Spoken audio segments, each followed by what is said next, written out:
제목은 왜 하나님은 내 것을 원하시는가입니다. 왜 하나님은 내 것을 원하시는가? 오늘부터 우리는 요한복음을 마치고 잠시 닫아두었던 이 창세기의 말씀을 다시금 묵상하게 됩니다. 오늘 본문은 우리가 너무나 잘 알고 있는 말씀이죠. 바로 아브라함이 독자 이삭을 하나님을 위해서 바친 바로 그런 사건을 이야기하고 있습니다. 오늘 본문 1절과 2절을 한번 보겠습니다. 그 일 후에 하나님이 아브라함을 시험하시려고 그를 부르시되 아브라함아 하시니 그가 이르되 내가 여기 있나이다. 여호와께서 이르시되 내 아들 내 사랑하는 독자 이삭을 데리고 모리아 땅으로 가서 내가 네게 일러준 한 산 거기서 그를 번제로 드리라. 하나님은 아브라함을 시험하시고자 그를 부르셨습니다. 그리고 이렇게 말씀하십니다. 내 아들 내 사랑하는 독자 이삭 그를 번제로 드리라. 참 잔혹한 명령이죠. 나이 100세에 어렵게 얻은 아들, 그것도 독자인 이삭을 바치라는 겁니다. 하나님은 때때로 우리를 시험하십니다. 구체적으로 우리의 것을 달라고 하실 때가 있어요. 그런데 그 시험이 참 고약한 것이 주님이 원하시는 것들의 대부분, 주님이 우리에게 원하시는 대부분의 것들은 정말로 우리가 목숨처럼 여기는 것들이에요. 우리가 삶에서 정말로 소중하게 여기는 것들, 정말로 중요하게 생각하고 있는 것들, 내 것을 하나님은 때때로 다시금 달라고 하실 때가 있다는 것입니다. 아브라함에게 이삭은 목숨과도 같았던 존재였습니다. 가장 사랑하는 그러한 존재였어요. 자신의 인생의 전부였던 그 이삭을 그것도 번제로 바치라, 이 엄청난 명령을 받게 된 것이죠. 그럼 왜 하나님은 이렇게 우리의 것을 원하시는가? 무엇 때문에?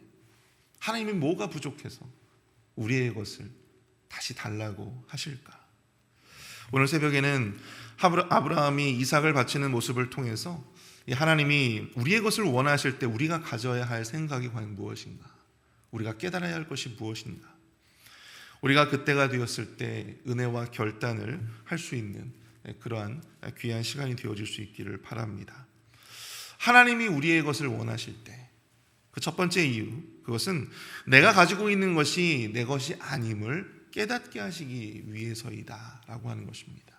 내가 가지고 있는 것이 그것이 내 것이 아님을 깨닫게 하시기 위해서다. 우리 3절 말씀을 볼까요?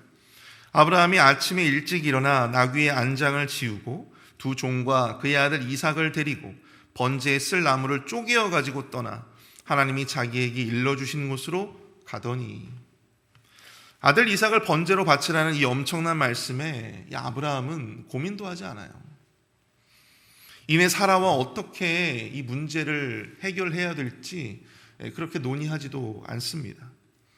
그는 그저 아침에 일찍 일어나 마치 평상시의 모습처럼 번제에 쓸 나무를 쪼개고 두 종들과 아들 이삭을 데리고 하나님이 일러주신 바로 그 땅으로, 그 모리아 땅으로 출발하게 되었습니다. 하나님의 말씀에 순종함으로 반응하고 있음을 알게 되는 것이죠. 우리 4절의 말씀을 볼까요? 제3일에 아브라함이 눈을 들어 그곳을 멀리 바라본지라. 아브라함이 거주하고 있었던 이 브엘세바에서 하나님이 말씀하신 모리아 땅까지의 거리는 대략 한 75km 정도였다고 합니다. 이 거리는 보통 걸어서 한 20시간 정도 걸리는 그런 시간이라고 해요. 자신이 사랑하는 아들을 죽이러 가는 그 엄청난, 그 기막힌 그 여정, 이것이 얼마나 이 아브라함에게는 큰 고통이었을까요? 그 3일의 시간이 아브라함에게는 얼마나 끔찍한 그런 시간이었을지 상상이 가지 않습니다. 특별히 오늘 본문에는 자세히 나오지 않지만 인간으로서 혹은 아버지로서 아브라함은 그 여정 내내 별의별 생각을 다 했을 거라고 생각이 됩니다. 지금이라도 돌아갈까? 내가 정말 잘못 들은 것은 아닐까? 하나님이 그러실 리가 없어. 이건 분명 내가 잘못 들을 수도 있는 거야. 그러나 그럼에도 그는 종들을 남겨둔 채 아들 이삭만을 데리고 번제를 드릴 산으로 그렇게 그의 발걸음을 뚜벅뚜벅 옮기고 있습니다. 본문 10절부터 12절까지의 말씀을 볼게요. 손을 내밀어 칼을 잡고 그 아들을 잡으려 하니 여호와의 사자가 하늘에서부터 그를 불러 이르되 아브라함아 아브라함아 하시는지라. 아브라함이 이르되 내가 여기 있나이다 하매 사자가 이르시되 그 아이에게 손을 대지 말라. 그에게 아무 일도 하지 말라. 내가 내 아들 독자까지도 내게 아끼지 아니하였으니 내가 이제야 내가 하나님을 경외하는 줄을 아노라. 아브라함은 주저하지 않고 이삭을 번제단 위에 그렇게 결박하고 칼을 잡고 그를 잡으려 하였습니다. 바로 그때 하나님의 사자가 다급하게 그를 멈춰 세웁니다. 그 아이에게 손을 대지 말라. 그에게 아무 일도 하지 말라. 오늘 본문 12절이 핵심이에요. 이 모든 시험의 근원적인 이유가 드러납니다. 하나님의 사자는 독자 이삭을 번제로 바치려고 하는 이 아브라함을 향하여 이렇게 이야기하고 있어요. 내가 내 아들 독자까지도 내게 아끼지 아니하였으니. 근데 여러분 이 히브리어 원문을 여러분들이 보시게 되면 여기에 조금 추가되는 게 있어요. 내가 내 아들 독자까지도 내게 아끼지 아니하였으니 여기에 내가 조금도 아끼지 아니었다라고 하는 단어가 들어가게 됩니다. 네가 네 아들 독자까지도 조금도 아끼려 하지 않았다. 이는 자신의 사랑하는 아들 독자 이삭을 바치는데 이 아브라함이 조금의 거리낌도 없이 일말에 이 주저함이 없이 순종하고자 했던 이 아브라함의 믿음을 하나님께서 그것을 매우 귀하게 보셨다라고 하는 것을 이야기해 주고 있는 것이죠. 그런데 어떻게 이 아브라함이 이렇게 단호할 수 있었을까요? 어떻게 사랑하는 아들을 하나님 앞에 바치는데 이처럼 주저함이 없이 이 조금의 아까워함이 없이 그렇게 할 수가 있었을까? 그 이유는 간단합니다. 바로 자신이 가진 모든 것이 하나님의 것임을 그는 분명하게 믿고 있었기 때문이었어요. 이 세상의 모든 것이 하나님의 소유이며 자신은 그저 그 하나님의 피조물일 뿐임을 그 스스로가 인지하고 또 믿고 있었다라고 하는 것입니다. 이 세상의 진정한 주인은 하나님이시고 주님이 그 진정한 주인이 다시 그것을 달라고 요구할 때 우리는 그것을 드려야 한다라고 하는 사실, 기꺼이 그것을 하나님 앞에 돌려드려야 한다라고 하는 것을 이 아브라함은 그 누구보다도 잘 알고 있었다라고 하는 것입니다. 하나님은 아브라함의 그러한 마음을 무엇이라고 표현하고 계시냐면 바로 경외함으로 이야기하고 있어요. 경외함. 내가 이제야 내가 하나님을 경외하는 줄을 아노라. 여기서 이 아노라 할 때 이 알았다라고 하는 것은 하나님께서 이 새롭게 뭔가를 깨달으셨다, 어떤 인지적인 변화를 이야기하는 것이 아닙니다. 그것은 바로 하나님을 향한 그의 경외함의 그 마음이 비로소 이 사건을 통해서 드러나게 되었다라고 하는 거예요. 드러나게 되었다. 확증되게 되었다. 사랑하는 성도 여러분, 여기서 이 경외하는에 해당하는 히브리어 예레라고 하는 이 단어는요, 하나님을 향한 어떤 막연한 두려움이나 공포를 이야기하고 있는 것이 아닙니다. 하나님과 자신의 분명한 차이를 이야기하고 있는 거예요. 차이. 하나님은 주인이시고 아브라함 자신은 하나님의 피조물임을 분명하게 인지하고 또한 그것을 믿는 바로 그 긴장감, 그 경외함, 그 두려움이 바로 이 경외라고 하는 단어로 표현되고 있는 것이죠. 하나님이 진정한 이 세상의 주인이시고 자신은 그분을 섬기는 종이고 피조물임을 인정하는 거예요.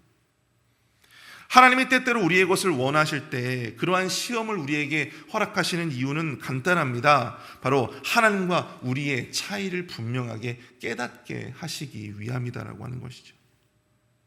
나는 내가 소유하고 있었기 때문에 내 것인 줄 알고 있었는데 그것이 내 것이 아니라는 거예요. 하나님의 것이라는 것입니다.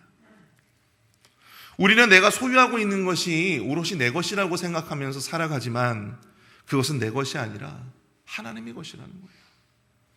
그것을 깨닫게 하시고자 하나님은 때때로 내가 가지고 있는 것들 가운데 가장 소중한 것을 빼앗아 가실 수도 있고 또 그것을 우리에게 요구하실 수도 있다는 것이죠. 예전에 제가 이 한 목사님의 설교를 듣는데요, 그분이 한 가지 아주 통찰을 주는 예화를 한 가지 말씀하셔서 그것을 좀 이야기해 드리려고 합니다. 한 교회가 이 주차장이 모자랐대요. 그래서 이 성도들의 불편함이 이만저만이 아니었답니다. 그런데 그 교회 옆에는요, 공터가 있었대요. 넓은 공터가 있었대요. 근데 그 공터를 주차장으로 쓰면 좋겠는데 이 주인이, 그 땅의 주인이 불신자여서 그 땅을 교회에게 절대 팔지 않는 겁니다. 그런데 그 공터 주인이 먼저 연락을 해오더래요. 그 공터 내가 팔지는 못하지만 그 공터를 자유롭게 쓰시라고, 공짜로, 무상으로 자유롭게 쓰시라고. 그런데 조건이 있다. 1년 52주 가운데 51주만 그렇게 쓰시고 나머지 한 주는 절대로 못 쓰십니다. 그렇게 말하더라는 겁니다. 근데 그것도 어디예요? 그래서 교회가 너무 감사하다고 그렇게 해서 뭐 1년, 2년, 3년을 그렇게 썼다고 합니다. 그런데 그렇게 시간이 지나니까 성도들 사이에서 불평이 생겨나기 시작했어요. 쓰게 해주려면 52주를 다 쓰게 해줘야지. 이 한 주간 동안 불편해가지고 우리가 살 수 있냐고. 막 성도들이 불평을 하니까 이제 교회 장로님들이 이제 주인을 다시금 만나는 겁니다. 이 주인에게 묻는 거예요. 왜 그 52주 중에 그 한 주를 못 쓰게 하시느냐? 그 한 주도 좀 쓰게 해주시면 안 되겠느냐? 그런데 그때 그 땅의 주인이 이렇게 말을 하더랍니다. 그래야 그 땅의 주인이 누구인지는 알고 쓸 것 아니오. 여러분 이해가 되십니까? 한 주 정도는 못 써봐야 그것이 오롯이 내 것이 아님을 깨닫게 된다는 거죠. 하나님은 우리에게 모든 것을 자유롭게 쓰라고 주셨죠. 모든 것이 은혜로 주어진 거예요. 건강도, 물질도, 자녀도 모든 것이 하나님의 것입니다. 하나님의 은혜로 대신 우리가 자유롭게 쓸 수 있는 거예요. 근데 그 모든 것들을 내려놔야 할 순간이 오죠. 하나님이 그것들을 원하실 때가 있습니다. 그럴 때 우리가 그것을 내려놓는 경험을 통해 우리는 비로소 깨닫게 됩니다. 내가 소유하고 있는 줄 알았는데, 내 손에 있는 줄 알았는데 이것이 내 것이 아니었구나. 이게 하나님의 것이었구나.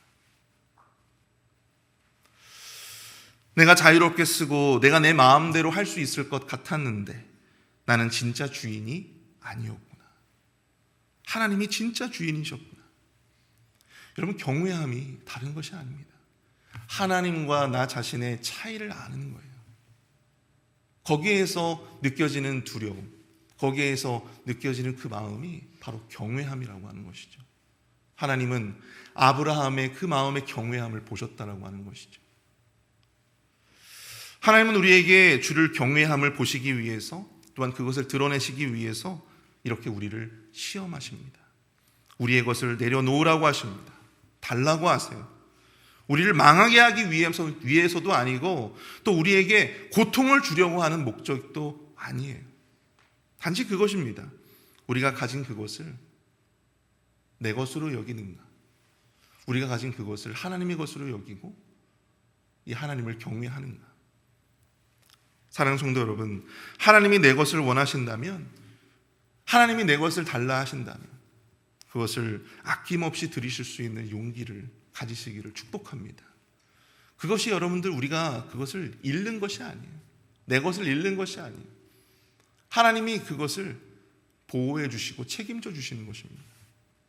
그것이 바로 우리의 것을 지킬 수 있는 방법이에요. 잃고자 해야 지킬 수 있는 것입니다. 움켜쥐고자 하면 결국 다 잃을 수밖에 없는 것이죠. 지금 이 순간 하나님이 여러분들의 인생 가운데서 요구하시는 것이 과연 무엇입니까? 하나님이 여러분들의 인생 가운데 여러분들이 지금 하나님께서 다시 달라고 하시는 게 과연 무엇입니까? 너 그거 줄 수 있냐? 너 그거 다시 나한테 돌려줄 수 있어? 그것이 과연 무엇입니까? 돈입니까? 시간입니까? 가정입니까? 자녀입니까? 명예입니까? 그것이 무엇이든 그것을 고집하려 하지 마시고 아브라함처럼 순종함으로 드리실 수 있는 용기, 그 믿음, 그 경외함을 하나님 앞에 보여드리시는 저와 여러분들이 되시기를 축복합니다. 하나님께서 대신 그것을 빼앗지 않으세요. 오히려 그것을 더 든든히 지켜주실 줄 믿습니다. 두 번째 이유, 하나님이 우리의 것을 원하시는 두 번째 이유는요, 하나님의 주시는 것이 아니라 오직 하나님으로만 살게 하시기 위해서이다 라고 하는 것이죠. 하나님의 것으로 사는 인생이 아니라 오직 하나님으로만 사는 인생을 깨닫게 하시기 위함이다 라고 하는 것입니다. 아브라함의 이 위대한 순종의 드라마의 끝은 하나님이 준비하신 재물과 축복으로 마무리되고 있습니다. 오늘 본문 13절과 14절을 볼까요? 아브라함이 눈을 들어 살펴본 즉 한 순양이 뒤에 있는데 뿔이 수풀에 걸려 있는지라 아브라함이 가서 그 순양을 가져다가 아들을 대신하여 번제로 드렸더라. 아브라함이 그 땅 이름을 여호와 이레라 하였으므로 오늘날까지 사람들이 이르기를 여호와의 산에서 준비되리라 하리라. 하나님을 위해서 번제물을 드려야 하는데 하나님은 아브라함의 눈을 들게 하시고 그를 위해서 하나님이 준비하신 한 마리의 순양을 보게 하십니다. 그리고 아브라함은 그 순양을 가져다가 아들을 대신하여 번제로 드리죠. 이때부터 그 땅의 이름이 여호와 이레라 그렇게 불리게 되었어요. 근데 이 여호와 이레라고 하는 이 히브리어 원문을 여러분들 보면은 이게 두 가지 의미를 다 가지고 있습니다. 무엇이냐면 여호와 하나님께서 자신을 보이셨다라고 하는 그런 의미가 또한 있고요. 또 한 가지는 여호와께서 준비하신다라고 하는 그런 의미를 담고 있습니다.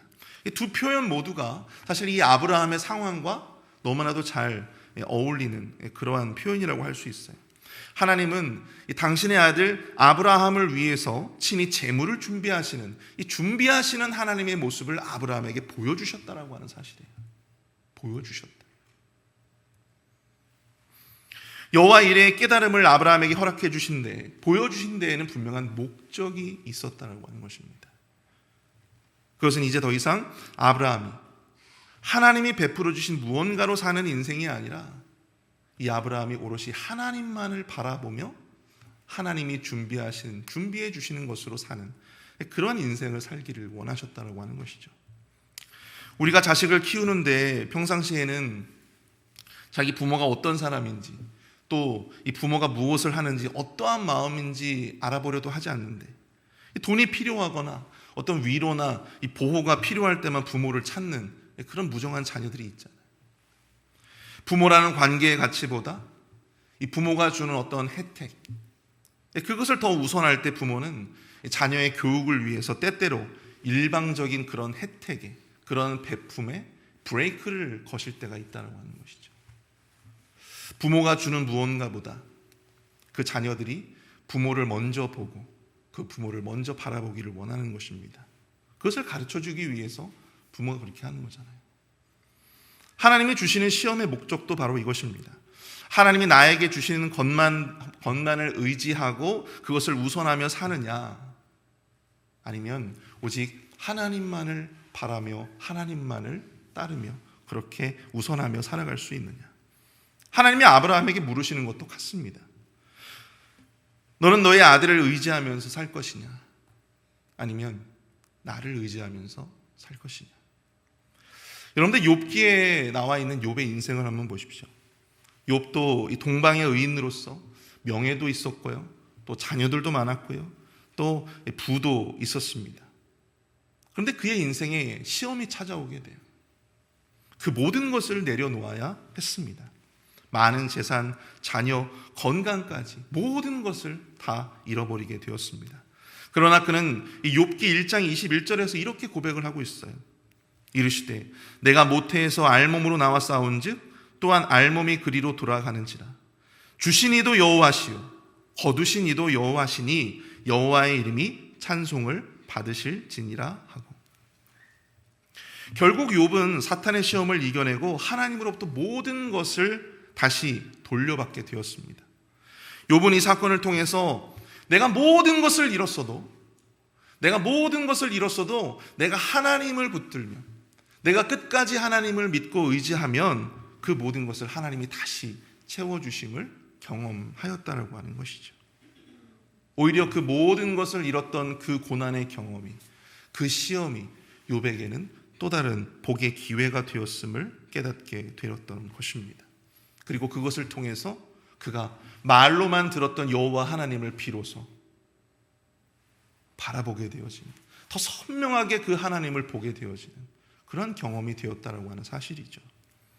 아브라함은 하나님이 주신 아들 이삭이 아니라 하나님을 선택하였습니다. 그리고 그의 아들, 그의 하나님을 경외하는 모습 속에서 하나님은 놀라운 축복으로 그에게 다시금 그 축복을 돌려주세요. 우리 16절부터 18절까지의 말씀입니다. 이르시되 여호와께서 이르시기를 내가 나를 가리켜 맹세하노니 내가 이같이 행하여 내 아들 독자까지도 아끼지 아니하였은즉 내가 내게 큰 복을 주고 내 씨가 크게 번성하여 하늘의 별과 같고 바닷가의 모래와 같게 하리니 내 씨가 그 대적의 성문을 차지하리라. 또 내 씨로 말미암아 천하 만민이 복을 받으리니 이는 내가 나의 말을 준행하였음이니라 하셨다 하니라. 사랑하는 성도 여러분, 아브라함이 받은 이 엄청난 복을 여러분들도 받기를 원하십니까? 하나님이 준비하신 이 엄청난 복들을 누리며 그렇게 여호와 이레의 그런 축복된 삶을 살기를 원하십니까? 그렇다면 먼저 우리 안에 있는 이삭을 죽여야 합니다.